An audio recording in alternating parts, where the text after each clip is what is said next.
한번 기도하시고 말씀 나누도록 하겠습니다. 하나님, 예수 그리스도 안에서 구주와 함께 죽고 구주와 함께 사는 놀라운 비밀을 우리에게 허락하여 주신 것을 감사합니다. 사랑하는 찬양대가 모든 정성을 담아 하나님 앞에 올려드린 찬양을 기쁘게 받아주시고, 찬양의 가사와 같이 매 순간순간 우리가 주님께로 더 가까이 가며 주님 더 사랑할 수 있도록 은혜 베풀어 주시옵소서. 하나님, 이 시간 말씀 듣기를 원합니다. 하나님께서 부족을 연약한 종을 사용하여 주시고 설교자를 뚫고 우리 하나님께서 지금도 사랑하는 주의 백성들을 말씀을 통해 만나주시는 복된 시간이 될 수 있도록 함께하여 주시옵소서. 주께 모든 것을 의탁드리고 감사드리며 예수님의 이름으로 기도했습니다. 아멘. 취미생활로 테니스를 즐기시는 어떤 분이 있으셨습니다. 그가 이제 어느 날 친구를 만나가지고요, 이런 말씀을 하셨습니다. 이봐, 내가 어제 우리 동네에 새로 이사 온 사람하고 테니스를 쳤는데 그 사람 굉장히 잘하더구만. 자기 말로는 아마추어라고 하는데 분명히 보니까 예전에 프로 선수였던 것 같아. 스매싱도 좋고 서브도 너무 좋고, 이 사람이 이사 오기 전에 지난 3년 동안은 그 동네에서 이 사람을 이긴 사람이 없었다는 거야. 내가 봐도 이제까지 내가 쳐본 사람 중에는 이렇게 잘 치는 사람은 처음이었던 것 같아. 그리고 나서 이제 한마디를 더 덧붙이는 거죠. 아휴, 간신히 이겼네.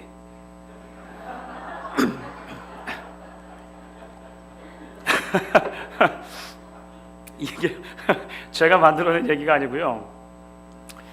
김남준 목사님의 책 중에 자기 자랑이라는 책이 있어요. 자기 자랑. 그 부 제목이 거룩한 삶의 은밀한 대적. 첫 번째 시리즈로는 게으름이라고 하는 책이 나왔고, 두 번째 시리즈로 자기 자랑이라고 하는 책이 나왔는데, 그 책의 첫 번째 장에 제일 처음 도입부에 이제 소개되는 그런 내용의 이야기입니다. 사실 이 책에 소개된 사람을 비롯해 가지고요, 우리는 누구든지 자신을 자랑하고 자신을 드러내고 싶은 그런 욕망들이 다 있는 것 같습니다. 자기를 드러내려 하지 않는 것 같다가도 그렇지 않습니까? 아까 그 이야기처럼 다른 사람을 실컷 다 칭찬해 준 것처럼 하다가도 마지막에 살짝 자기 자신을 높였는데 그게 사실은 내 안에 있는 그 교만함을 다 드러낸 거죠. 그렇지 않습니까? 그러나 여러분, 우리 예수님은 어떻다고 여러분 생각하십니까? 우리가 지금 계속해서 마가복음의 말씀을 살펴보고 있는데요, 마가복음을 통해 우리가 계속해서 쫓아가고 있는 예수님의 삶의 궤적을 돌아보면 사실 어쩌면 예수님의 삶은 그런 종류의 삶과 전혀 반대의 삶이라고 이야기해도 과언이 아닐 것 같습니다. 놀라운 기적을 행하시고도 자신을 드러내지 않으려고 노심초사했던 모습을 우리는 말씀을 통해 발견했어요. 군중들이 자신에게 환호할 때마다 그것을 굉장히 불편해 하셨던 분이 바로 예수님이십니다. 그래서 병자들을 고치신 뒤에는요, 항상 예수님께서 뭐라고 하시죠? 이 일을 아무에게도 알리지 말라, 이런 이야기를 자꾸 사람들에게 전해주지 않으셨습니까? 적은 음식으로 수천 명을 먹인 사건 뒤에 사람들이 환호를 하니까 예수님 어떻게 하십니까? 기도하러 산으로 올라가 버리는 모습을 우리가 발견하는 것입니다. 그런데 여러분, 오늘 우리가 이제 함께 읽은 본문의 말씀 있지 않습니까? 이 말씀을 보시게 되면 어쩌면 일견 지금까지의 예수님의 모습과 좀 다른 예수님의 모습이 발견되는 것처럼 보입니다. 마치 보란듯이 예루살렘 성으로 이제 행진에 들어가시는 그런 예수님의 모습을 발견해요. 지금까지는 예수님께서 계속 눈을 피해 다니셨습니다. 그런데 이제 보란듯이 예루살렘에 입성하시는 모습을 발견하는 거죠. 사람들의 호산나 환호 소리 그냥 그대로 들으시면서 마치 왕처럼 입성하시는 모습을 우리가 오늘 말씀을 통해 발견하는 것입니다. 하지만 여러분, 우리가 사실 오늘 말씀을요, 조금 더 가까이에서 살펴보게 되어지면, 조금 더 이제 말씀을 묵상을 하다 보면 우리는 이러한 예수님의 예루살렘 입성의 모습에서도 여전히 겸손한 예수님의 모습이 있다는 것을 발견하게 돼요. 여전히 자신을 낮추시고 하나님 아버지의 뜻에 순종하시는 그러한 예수님의 모습이 오늘 말씀 가운데 감춰져 있는 것을 보게 된다라고 하는 것입니다. 우리는 지난 몇 주에 걸쳐서요, 예수님께서 갈릴리 지역으로부터 예루살렘에 이르기까지 여행을 하시는 동안에 길 위에서 있었던 여러 사건들을 함께 살펴봤습니다. 이게 이스라엘의 지도를 놓고 사실 보시면은요, 갈릴리 지역은 이스라엘의 제일 북쪽에 있는 지역이고 예루살렘은 남쪽에 있는 지역이기 때문에 예수님께서 북쪽에서부터 남쪽까지 계속해서 여행을 해 오신 것입니다. 이스라엘의 가장 북단에 위치한 가이사랴 빌립보 지역, 이 지역을 지나는 동안에 어떤 일이 있었습니까? 예수님께서 제자들에게 너희는 나를 누구라고 하느냐 물으셨던 그 사건이 있는 거예요. 그래서 예수님께서는 이 제자들의 고백을 들으신 다음에 이제 처음으로 자신의 고난과 죽음에 대해서 제자들에게 이야기를 해 주시게 됩니다. 이제 이 가이사랴 빌립보에서 조금 더 남쪽으로 내려오시면요, 갈릴리 호수 근처에 가버나움이라고 하는 곳이 있는데요, 이 가버나움까지 오는 동안에는 또 어떤 일이 있었습니까? 제자들이 노중에서 서로 누가 크냐 싸웠던 일이 바로 그때 있었던 겁니다. 그래서 예수님께서는 제자들에게 섬김을 받는 리더십이 아니라 섬기는 리더십의 모습이 어떤 것인가 예수님이 가르쳐 주셨어요. 이제 거기로부터 또 한참 남쪽으로 내려오셔서 이제 남쪽의 유다 지역까지 내려오시는 동안에는 어떤 일이 있었을까요? 우리가 이제 몇 주 전에 살펴봤던 그 부자 청년 관원이 예수님께 나온 일이 있었던 것입니다. 그래서 그 길에서 납작 엎드려서 예수님 앞에 영생의 문제에 대해서 물어보았을 때 예수님께서는 그 부자 청년에게 뭐라고 말씀하시죠?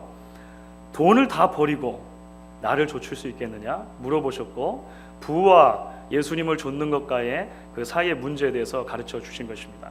그리고 이제 우리가 지난주에 살펴본 말씀을 보시게 되면 예수님께서 더 내려오시죠. 예루살렘에 아주 가까운 여리고까지 오시게 된 겁니다. 여리고까지 왔을 때 이제 어떤 일이 일어났습니까? 여리고 성에 있던 바디메오라고 하는 소경 거지, 지난주 말씀인데요, 다 기억나시죠? 감사합니다. 예, 소경 바디메오가 지나가는 예수님께 불쌍히 여겨 주옵소서 이야기를 했고, 그때 이제 예수님께서 긍휼히 여겨 주시고 불쌍히 여겨 주셔서 그 소경의 눈을 뜨게 해주시는 사건이 있는 것입니다. 이제 오늘 말씀은 드디어 이 긴 여정에 이제 종지부를 찍는 그런 장면으로 연결이 되는 것입니다. 예수님께서 드디어 예루살렘까지 가까이 오셨다라고 하는 것으로 오늘 이야기가 소개를 하는 것이죠. 예루살렘 바로 곁에 있는 이제 감람산 근처에 벳박의 베단이라고 하는 그 지역에 예수님께서 계시면서 이제 예수님께서 뭐라고 제자들에게 명령을 하셨냐면 탈 것을 좀 가지고 와라, 탈 짐승을 가지고 와라 하셨고, 그 짐승을 타고 이제 예루살렘에 입성하시게 된 것입니다. 예수님께서 예루살렘 성에 들어가셨을 때 굉장히 놀라운 일이 벌어졌습니다.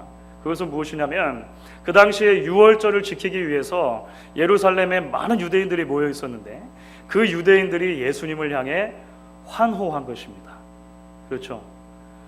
예수님께서 나귀를 타고 예루살렘에 들어가실 때 많은 사람들이 제자들을 비롯해서 자신의 겉옷하니까 지난주 말씀 또 생각나시죠? 이 겉옷 중요한 거거든요. 겉옷을 벗어가지고요 그 앞에다가 깔기 시작했습니다. 밭에서 나무를 베어다가 다른 성경에서는 그 나뭇가지가 종려나뭇가지였다고 하지 않습니까? 종려나뭇가지를 앞에다 깔고 흔들기도 하고 그런 일이 일어났어요. 몇 주 전에 아카데미 시상식이 있었습니다. 오스카. 제일 먼저 생각나는 게 뭐죠, 여러분? 레드카펫. 관심이 없으시면 생각 안 나실 수도 있습니다만, 예, 마치 그 오스카 시상식의 레드카펫처럼 예수님 앞에 지금 겉옷과 나뭇가지의 카펫이 쫙 깔리게 된 거죠. 예수님께서 거기를 지금 밟고 지나가시는 거예요. 그리고 그 주변에 모였던 사람들이 이제 소리 지르기 시작하는 것입니다. 뭐라고 소리 지릅니까? 호산나, 찬송하리로다, 주의 이름으로 오시는 이여, 찬송하리로다, 오는 우리 조상의 다윗의 나라여, 가장 높은 곳에서 호산나. 사실 여러분, 이러한 전체 모습을 통해서 우리 머릿속에 어떤 모습이 그려지십니까? 사실은 이 이야기를 처음 읽는 독자들이나 아니면 그 당시에 이 장면을 보고 있는 사람들이라면 마음속에 어떤 한 이미지가 번뜩 떠올랐을 것입니다. 그것은 왕의 대관식입니다. 왕의 대관식. 어떤 왕이 새로 등극을 할 때 바로 이런 모습처럼 등극을 한다라고 하는 거죠. 물론 왕이 타는 짐승은요 말이었습니다. 말. 전쟁 때 특별히 말을 많이 탔는데요. 구약 시대로부터 어떤 새로운 왕이 왕으로 등극할 때는요 나귀를 탔습니다. 나귀를 탔어요. 그리고 새로운 왕으로 등극할 때 구약 성경에도 보면요 주위에 있던 사람들이 겉옷을 벗어서 그 앞에 깔아놓았다라고 하는 기록이 나와 있습니다. 그런가 하면 많은 사람들이 나팔이나 피리 같은 악기를 불면서 그 왕의 만세를 외치고 환호했던 모습을 보게 돼요. 그러니까 오늘 이 모습은요 전형적으로 왕의 대관식의 모습이라고 하는 것입니다. 예수님께서 예루살렘에 들어가시는데 어떤 모습으로 들어가십니까? 왕의 모습으로, 왕처럼 들어가고 계신다라고 하는 것입니다. 여러분, 지금까지 한 번도 예수님께서는요 자신을 드러내놓고 왕이라고 하신 적이 없습니다. 물론 우리가 마가복음을 계속 살펴보면서 마가복음 전체는 왕의 복음의 이야기죠. 마가복음은 예수 그리스도를 왕으로 소개해요. 하지만 예수님 자신은 자신의 사역 가운데 한 번도 스스로를 드러내놓고 왕이라고 하신 적이 없습니다. 오히려 자신을 높이는 사람들 경계하셨고요. 사람들의 이목이, 관심이 자신에게 집중되는 것을 가능한 대로 피하셨던 예수님이라고 하는 것입니다. 그 예수님께서 당당한 모습으로, 위엄 있는 왕의 모습으로 비로소 군중들의 환호를 받으며 예루살렘 성 안으로 들어가고 있는 것처럼 오늘 말씀 가운데 그렇게 그려지고 있다라고 하는 것입니다. 하지만 여러분, 서두에서 말씀을 드린 것처럼 우리는 이러한 예수님의 대관식 행진을 통해서도 예수님의 그 당당하고 위엄 있는 모습 뒤에 감춰져 있는 예수님의 겸손하심을 발견하게 됩니다. 그래서 이 부분을 쓰다가 팀 켈러 목사님이 이 부분을 해석하다가 이렇게 이야기를 해요. 무한하신 위엄과, 그러니까 왕으로서의 그 권위와 완전한 겸손이 함께 어우러져 있는 모습이 바로 여기에 있다, 이렇게 설명을 하는 거예요. 서로 전혀 어울리는 것 같이 않아 보이는 이 두 가지, 왕으로서의 당당함, 위엄과 겸손한 모습이 함께 어우러져 있다고 하는 것입니다. 그럼 우리는 이것을 어떻게 알 수 있습니까? 오늘 말씀 가운데 적어도 세 가지 정도 우리가 예수님의 겸손한 모습이 말씀 가운데 어떻게 드러나 있는가, 녹아 있는가 발견할 수 있을 것 같습니다. 첫 번째로는요, 예수님께서 나귀를 타시긴 타셨는데 어린 나귀를, 나귀 새끼를 타셨다라고 하는 것을 오늘 말씀이 이야기를 해요. 여러분들 2절 말씀을 보시면요, 예수님께서 제자들에게 탈짐승을 좀 가져오라고 하시면서 재미있는 말씀을 하십니다. 우리 2절 말씀 같이 한번 읽어보도록 하겠습니다. 2절입니다. 이르시되 너희 맞은편 마을로 가라. 그리로 들어가면 곧 아직 아무 사람도 타보지 않은 나귀 새끼에 매어 있는 것을 보리니 풀어 끌고 오너라. 본래 왕이 타는 짐승은 다른 아무 사람이 타면 안 됩니다. 그러니까 왕이 타기 전에도 그 누구도 탄 적이 있으면 안 되는 게 맞아요. 그리고 왕이 탄 이후에도 누구도 그 짐승을 또 타면 안 됩니다. 만약에 왕이 탔던 짐승을 누군가가 탄다, 그 사람은 반드시 상속자입니다. 상속자. 구약 성경에도 그런 증거들이 나와요. 그러니까 예수님께서 지금 내 탈 것을 가져와라 이렇게 말씀하셨을 때 특별히 아무도 타지 않은 짐승을 가져오라고 하신 것은요, 이미 예수님 마음속에도 이제 그 왕의 모습, 대관식을 생각하고 있다는 것을 우리가 미로 짐작할 수 있을 것입니다. 그런데 예수님께서는요, 그렇게 왕이 탈 짐승을 명령하시면서도 거기에다가 조금 더 디테일한 부분을 덧붙이게 되는 거죠. 그냥 나귀 말고 어린 나귀 새끼를 데리고 오라 이야기합니다. 이거는요, 여러분, 굉장히 작은 그 새끼 나귀를 말하는 거예요. 그 유대인들이 정확하게 몇 살 아래를 이 새끼 나귀라고 불렀는지 정확하지는 않습니다. 그런데 대개 일반적인 경우에 오늘날인데요, 오늘날은요 망아지 또는 나귀 새끼라고 하면 1살에서 4살 정도를 말해요. 어떤 학자들은 1살 이전에 나귀였을 가능성이 많다 이렇게 보기도 합니다. 그러니까 이거 굉장히 작은 나귀입니다. 어린 아이가 타든지 아니면 키가 작은 난장이가 타든지 할 수 있을 정도의 작은 나귀였다라고 하는 거예요. 좀 장난 같죠? 예. 예수님이 타셨으면 발이 질질 끌렸을 거예요. 그런 작은 나귀를 예수님이 왜 타셨냐고 하는 것입니다. 오늘 이 같은 이야기가 사복음서에 다 기록이 되어 있습니다. 마태, 마가, 누가, 요한 다 기록되어 있는데요, 마가복음에는 기록되어 있지 않지만 마태복음과 요한복음에는 이 나귀 새끼를 타신 일을 구약 성경 선지서의 한 부분을 인용하면서 언급을 합니다. 그것이 스가랴 9장 9절 말씀이에요. 스가랴 9장 9절 말씀인데 우리 한번 같이 읽어보도록 하겠습니다. 시온에 따라 크게 기뻐할지어다. 예루살렘에 따라 즐거이 부를지어다. 보라, 내 왕이 내게 임하나니 그는 공의로우며 구원을 베풀며 겸손하여서 나귀를 타나니 나귀의 작은 것 곧 나귀 새끼니라. 스가랴서에 분명히 예언이 되고 있는 거죠. 메시아 왕이 오실 텐데 그 왕은 나귀 새끼를 타실 것이다. 그 이유가 무엇인가? 겸손하기 때문이다. 스가랴에서는 정확하게 밝히고 있다는 것입니다. 예수님이 왕이 맞습니까? 맞습니다. 예수님은 왕이시지만 그럼에도 불구하고 어린 나귀를 타신 거예요. 그 자체로 구약의 말씀을 성취하시고 겸손하심을 드러내 보여준다라고 하는 것입니다. 두 번째로 오늘 말씀 가운데 주님의 겸손하심은요, 3절 말씀에도 드러나 있는 것을 보게 됩니다. 3절 말씀도 우리 같이 한번 읽어보겠습니다. 3절입니다. 만일 누가 너희에게 왜 이리 하느냐 묻거든 주가 쓰시겠다 하라. 그리하면 즉시 이리로 보내리라 하시니.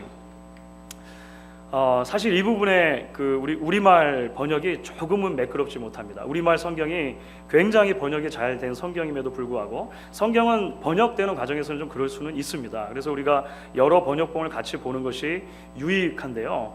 특별히 이 부분, 특별히 후반부가 우리 지금 현재 있는 성경으로는 이런 의미죠. 주가 쓰시겠다라. 그렇게 하면 그 주인이, 나귀 주인이 그 나귀를 곧 보낼 것이다. 이런 의미처럼 보이지 않습니까? 그런데 본래 헬라어의 구문과 헬라어 내용을 보시게 되면 오히려 이런 의미에 가깝습니다. 주가 필요하시기 때문입니다. 이것은 맞고, 그리고 나서 주가 필요하시기 때문입니다. 그리고 그가 그것을 곧 돌려보내실 것입니다. 이렇게 번역이 되는 거예요. 그러면 여러분들이 가지고 계신 성경 중에 어떤 성경은요, 번호를 해놓고 밑에서 설명해 놓은 성경이 있을 거예요. 있으십니까? 예, 좋고 나쁨의 문제가 아니고 늘 말씀드리지만 그런 성경도 있어요. 대개 설명해 놓은 성경이 있습니다. 그런데 거기에 뭐라고 설명이 되어 있냐면 즉시 돌려보내리라 하라 하시니, 그렇죠? 혹은 이렇게도 번역될 수 있다는 것입니다. 그러니까 영어 성경 대부분의 경우, 그리고 최근에 번역된 한글 성경의 경우에는 다 이렇게 번역을 합니다. 이게 무슨 말입니까? 주님이 필요가 있으시니까 지금 잠깐 나귀를 빌려주세요. 그리고 나서 쓰기만 하면 곧 돌려줄 것입니다. He will bring it back immediately. 그죠? 금방 다시 돌려줄 것입니다. 이렇게 사실 의미가 된다라고 하는 것입니다.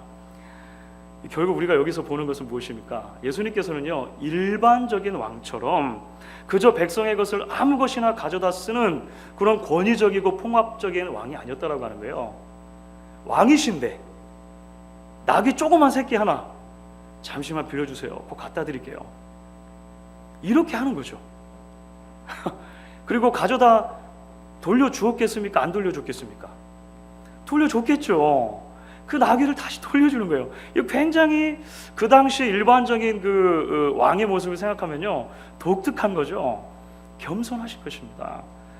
잠깐 쓰시고 필요가 있을 때, 그리고 그것을 다시 백성에게로 돌려주는 왕. 이러한 대조적인 왕의 모습으로 오늘 말씀 가운데 예수님이 그려지고 있습니다. 이제 마지막으로 우리는요, 군중들의 환호 가운데 침묵을 지키시는 예수님의 모습 속에서도 예수님의 겸손하심을 발견하게 돼요. 여러분, 오늘 말씀 전체를 통해서 예수님께서 입을 열어 말씀하시는 것은요, 제자들에게 탈 것을 가져오라 하신 것밖에 없습니다. 그렇죠? 그 이후에는 일부러 마가복음의 저자가 예수님께서 어떤 말을 하셨는지 침묵하고 있어요. 예수님 실제로 무슨 말씀하셨는지, 예수님께서 실제로 군중들의 환호에 어떻게 반응하셨는지 저희는 알 길이 없죠.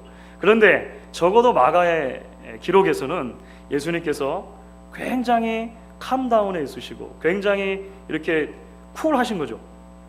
그래서 어떤 반응도 보여주지 않으시고 굉장히 안정되어 있는 모습처럼 오늘 말씀 가운데 기록이 되는 것입니다.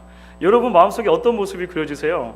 예수님께서 사람들이 호산나 호산나 외칠 때 어떻게 반응하셨을 것 같으세요? 우리가 머릿속에 늘 생각하는 건 이거죠. 이거. 예. 미스 코리아 손을 흔들어 주시면서 그래 나왔다. 그런데 여러분 사실 오늘 말씀을 자세히 읽어보시면요 예수님이 그렇게 그려지는 것 같지는 않아요. 굉장히 예수님이 침착하시고 캄다운하는 모습입니다. 오히려 좀 무서울 정도로 정적이 흘러요. 이 사건이 있고 나서 곧바로 마가복음이 기록하는 예수님의 모습은요 성전에 가셔서 성전을 한번 휘 둘러보시고 아무 말씀 안 하시고 베다니로 돌아가신 것입니다. 그 다음날 어떤 일이 일어납니까? 성전을 가서 성전을 뒤집는 일이 일어나세요. 그러니까 예수님의 전체적인 모습이 이 사람들의 환호를 환영할 만한 그런 모습으로 그려져 있지 않은 것을 우리가 직감하게 되는 것입니다. 여전히 이 모습 속에도 우리는 예수님의 일종의 겸손하신 모습, 그렇죠. 사람들의 환호에 일희일비하지 않으시고 예수님 갈 길을 가는 모습을 우리는 발견하게 되는 것입니다. 사랑하는 여러분, 그렇다면 우리는 이제 다음 질문으로 우리의 관심을 옮겨가게 되는 것이죠. 도대체 왜 오늘 말씀 가운데 왕이신 예수님께서 왕임에도 불구하고 이러한 겸손한 모습으로 기록이 되고 있느냐라고 하는 것입니다. 그렇죠? 왕의 위엄 그 뒤로 왜 예수님의 이렇게 철저히 낮아지시는 모습, 겸손하신 모습이 감추어져 있느냐라고 하는 것입니다. 여러분 그 이유는 예수님의 행진의 최종적인 목표와 관계가 된 것입니다. 예수님께서 예루살렘 성에 지금 입성하시는 이유와 관계가 된 거예요. 예수님께서 지금 행진하시는 이유는 무엇입니까? 사실 영광의 보좌를 향해 가시는 것이 아니죠. 예수님의 이 행진의 종착점은 골고다의 십자가라고 하는 것입니다. 사실 예수님의 골고다를 향한 행진은 마가복음의 첫 페이지부터 시작이 된 것입니다. 특별히 공생의 말기에 가이사랴 빌립보부터 점차적으로 아래로 내려오셔서 이제 예루살렘까지 이르는 그 긴 여행을 하신 이유가 무엇입니까? 바로 골고다로 향하신 예수님의 행진을 마무리하기 위해서 오신 것이죠. 예수님의 사역의 이제 종착점으로 예수님이 오셨다라고 하는 것입니다. 예수님은 해마다 이맘때면 원근각처에서 몰려드는 수많은 인파들처럼 단순하게 유월절 좀 지키려고 그런 순례객으로 오신 게 아니라고 하는 거예요. 자신을 유월절 어린 양으로 십자가에 내어주시기 위해 오신 것입니다. 왕이심에도 불구하고 백성을 위해서 자기 자신을 버리시는, 죽어주시는 왕의 모습으로 오셨다라고 하는 것을 말씀을 통해 발견하는 거예요. 그래서 여러분 우리가 오늘 말씀 가운데 이 부분을 좀 기억할 필요가 있습니다. 오늘 말씀 속에 군중들이 생각했던 구원의 개념과 예수님의 마음에 가지고 계셨던 구원의 개념이 사실 좀 다르다라고 하는 것입니다. 예수님의 그 입성의 모습을 보면서 많은 사람들이 환호하지 않습니까? 그 환호의 내용을 우리가 다시 한번 좀 읽어보면 좋겠는데요. 9절과 10절 말씀입니다. 9절 10절 우리 같이 한번 읽겠습니다. 앞에서 가고 뒤에서 따르는 자들이 소리 지르되 호산나 찬송하리로다 주의 이름으로 오시는 이여 찬송하리로다 오는 우리 조상 다윗의 나라여 가장 높은 곳에서 호산나 하더라. 호산나라고 하는 말은 그 당시 유대인들이 일반적으로 사용하던 아람어의 구원하소서라고 하는 의미입니다. Please 우리를 구원해 주십시오. 이런 의미가 담겨 있어요.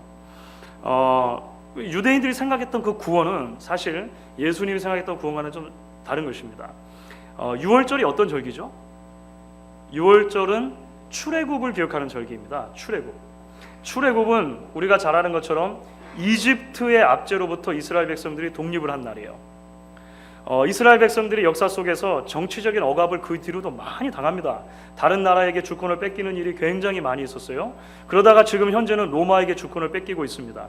이런 여러 정치적인 정황 속에서, 역사적인 정황 속에서 이스라엘 백성들은 이제 유월절을 지킬 때마다 마음속에 정치적인 해방, 정치적인 구원에 대한 소망이 생기기 시작해요. 그래서 예수님 당시에 이르면은요, 유월절을 지킬 때마다 사람들의 마음속에 어떤 마음이 있습니까? 제발 하나님께서 그 이전에 출애굽 때와 같이 역사하셔서 우리 민족을 로마의 압제로부터 구원해 주셨으면 좋겠다라고 하는 소망이 생기게 된 거예요. 지금 특별히 이 유월절에는 그 소망을 이제 누구에게로 전가시키는 것입니까? 예수님께 전가시키는 거죠. 그래서 예수님을 향해서 외치는 것입니다. 이제 때가 되었군요. 우리를 로마로부터 좀 구원해 주세요. 호산나. 이제 좀 우리에게 잃어버렸던 다윗의 왕국을 회복해 주세요. 호산나. 이렇게 외쳤다라고 하는 것입니다. 그런데 여러분, 예수님께서 가져오시는 구원은 그런 종류의 구원이 아니죠. 하나님께서 예수 그리스도를 통해서 인류에게 주실 구원은 그런 종류의 정치적인 구원이 아니라고 하는 것입니다. 정치적인 해방으로 인간이 하나님께 가까이 갈 수 없다는 것을 하나님 아시기 때문에 그런 것이죠. 다윗의 왕가가 회복되는 것으로 인간의 죄의 문제가 해결될 수 없다는 것을 하나님 알고 계셨기 때문이라고 하는 것입니다. 마치 우리가 이전에 이야기에 살펴본 것처럼 돈으로 하나님의 나라를 살 수 있습니까? 힘으로 하나님 나라의 문을 억지로 열 수 있습니까? 그럴 수 없다라고 예수님 말씀하셨잖아요. 그것과 같은 맥락에 있는 것입니다. 오직 예수님께서 인류의 죄를 짊어지시고 죽으셔야 가능한 구원입니다. 유월절 어린 양이신 예수님께서 우리가 받아야 할 하나님의 진노를 대신 받으셔야 가능한 구원이라고 하는 것입니다. 일전에 북방 선교를 주로 하셨던 하는 선교회에 봉사했던 한 선교사님의 그런 선교 보고를 들은 적이 있습니다. 그분이 북방 선교를 하시기 전에 이제 원주민 선교를 타 지역에서 하시게 되었는데 그 원주민 선교를 하다가 있었던 일이라는 거예요.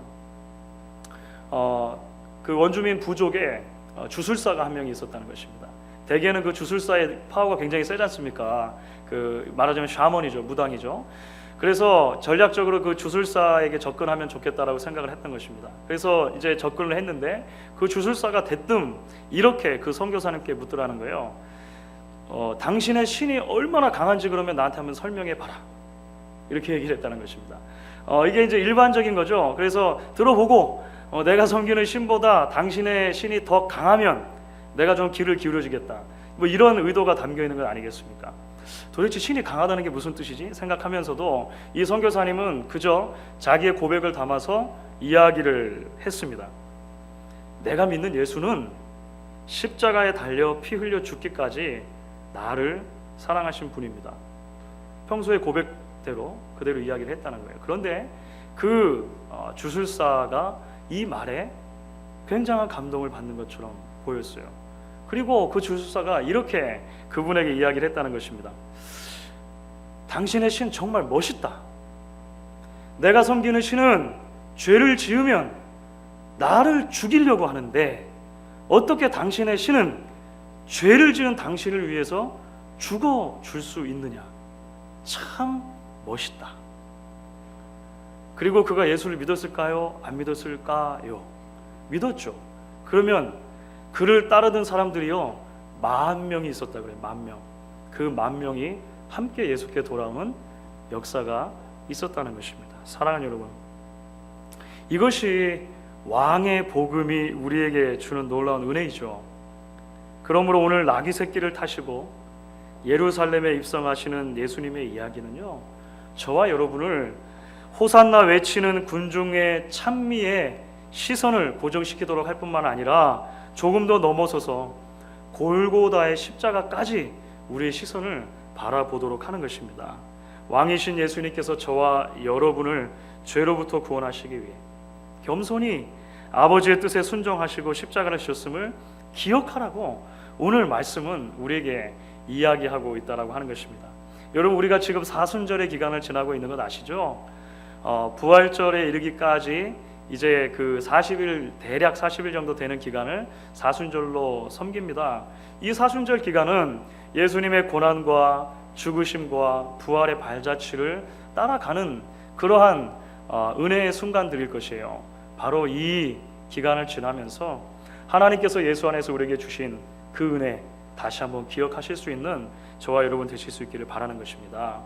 동시에 여러분, 오늘 말씀은 또한 십자가의 놀라운 사랑을 입은 저와 여러분 역시도 예수님과 같은 겸손의 모습으로 살아가야 한다라고 그 겸손의 자리로 초대하는 것을 우리가 기억하실 수 있으면 좋겠습니다. 여러분, 천지창조라고 하는 오라토리오가 있습니다. 하이든이라고 하는 사람이 작곡을 했어요. 하이든이라고 하는 사람이 성경의 창세기하고 그 당시 그 존 밀턴의 신라권이라고 하는 그 소설을 같이 이제 참고해가지고요. 이제 참 방대한 오라토리오인데 천지창조라고 하는 오라토리오를 만듭니다. 그런데 이 오라토리오가 초연이 될 때 사실 하이든이 많이 아팠습니다. 그리고 자신이 직접 그것을 곡을 못 올렸어요. 그래서 자신은 연주장의 제일 뒤에 앉아서 이렇게 멀찌감치 볼 수밖에 없었고, 자신을 대신해서 다른 지휘자가 이 연주를 올렸습니다. 그런데 이 연주자가 굉장히 잘했어요. 그래가지고 이 굉장히 성공적으로 이 오라토리오 초연을 마치게 된 것입니다. 사람들이 다 일어나서 기립박수를 이제 오케스트라와 그 다음에 또 그 성가대 그리고 특별히 지휘자에게 이제 막 쳐준 거죠. 지휘자가 중간에 그 관중들의 박수를 잠깐 멈춰요. 그리고 나서 사람들의 관심을 이제, 여러분 사실 저 뒷자리를 한번 보세요. 저 뒷자리에 하이든이라고 하는 분이 있는데 저분입니다. 저분이 사실은 이 아름다운 곡을 만든 분입니다. 근데 사람들이 어떻게 했겠습니까? 또 다시 뒤를 돌아가지고 그분을 향해서 기립박수를 막 쳐줬단 말이죠. 그때 하이든이 힘든 몸을 이끌고 일어나서 또 한 번 군중들의 그 박수를 멈춥니다. 그리고 자신의 손을 하늘로 향하죠. 사실은 그분입니다.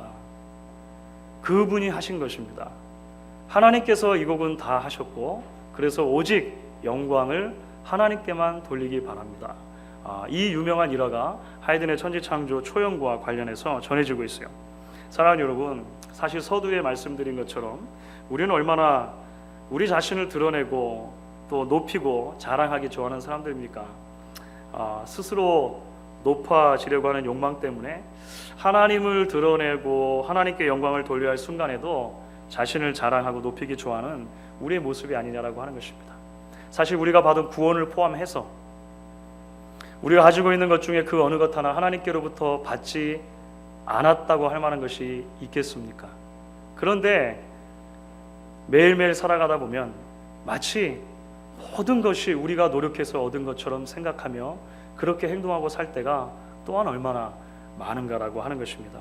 주 안에서 사랑하는 성도 여러분, 호산나 외치는 군중의 함성 속에서도 그 함성 자체에 매료되어서 자신의 자신됨을 잃어버리지 않으시고 저와 여러분을 위해 십자가를 향한 길을 한 걸음 한 걸음 걸어가셨던 그 주님을 기억하실 수 있기 바랍니다. 그래서 사도 바울의 고백과 같이, 그러나 내게는 우리 주 예수 그리스도의 십자가 외에 결코 자랑할 것이 없나니, 한 목소리로 우리 주님만 우리의 전부가 되시고 자랑거리가 되십니다. 고백하실 수 있는 저와 여러분 되실 수 있기를 주의 이름으로 축원합니다. 우리 같이 한번 찬양하시고 기도하겠습니다. 찬송가 102장입니다.